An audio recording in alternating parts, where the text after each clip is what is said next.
அப்பான்னு நான் வாயார கூப்பிடுறதுக்கு இன்னைக்கு அவர் இல்லை. சொல்லப்போனால் அவர் இறந்தது மட்டும்தான் எனக்கு தெரியும். அவரோட பாடி கூட நான் பார்க்க எனக்கு கொடுத்து வைக்கல. ஏன்னா அப்போ நான் அமெரிக்காவில் படிச்சுக்கிட்டு இருந்தேன். அவர் நைட் தூக்கத்திலே இறந்துட்டார். காத்தால தான் பார்த்தாங்க.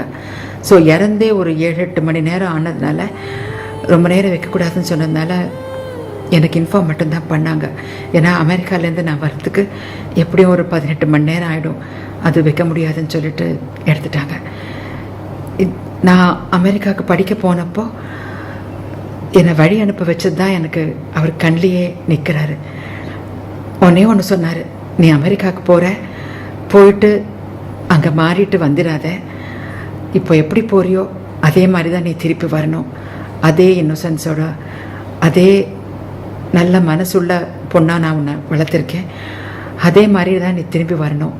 எந்த காரணத்துக்கும் நீ மாறிடாத, ஒரு அமெரிக்கானா மாறிடாத, இப்படியே நீ திரும்பி வான்னு சொன்னது தான் எனக்கு இன்னும் காதில் ஒழிச்சிக்கிட்டே இருக்கு.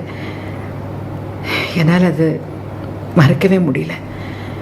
எங்கள் அப்பா என்னை திட்டினது கூட எனக்கு ஞாபகம் இல்லைங்க. திட்டி கூட இருந்திருக்க மாட்டார், ஒரு அடி கூட அடிச்சிருக்க மாட்டார். அப்படி பாசமாக வளர்த்தாரு. ஒருவேளை திட்டி அடித்து வளர்த்துருந்தா கூட அவர் மேலே எங்களுக்கு பயம் இருந்திருக்காதுன்னு நினைக்கிறேன். திட்டி அடித்து வளர்க்காததுனால அவர் சைலண்ட்டாக இருந்துட்டாலே எங்களுக்கு ரொம்ப பயமாக இருக்கும். அவ்வளோ பயப்படுவோம். அப்பான்னா அவ்வளோ கண்டிப்பானவர், டிசிப்ளினேரியன், ரொம்ப பாசமான அப்பாவாக இருந்துட்டார். இன்றைக்கி நான் நல்லா வளர்ந்துருக்கேன். என்னோடய கெரியர்லேயும் சரி, கல்யாணம் ஆகிட்டு குழந்தைங்களோட நல்ல புருஷனோட ரொம்ப சந்தோஷமாக இருக்கேன். அது பார்க்குறதுக்கு அவர் இல்லை. நான் அவரை ரொம்ப மிஸ் பண்ணுறேங்க. அப்பா அப்படி நினச்சாலே எனக்கு ஒரு பாசமான ஒரு மலை தான் நான் சொல்ல முடியும் அவரை. அப்பா, ஐ ரியலி மிஸ் யூ. இந்த படத்தில், அப்பான்ற படத்தில் சமுத்திரகனி நடிச்சிருக்காரு.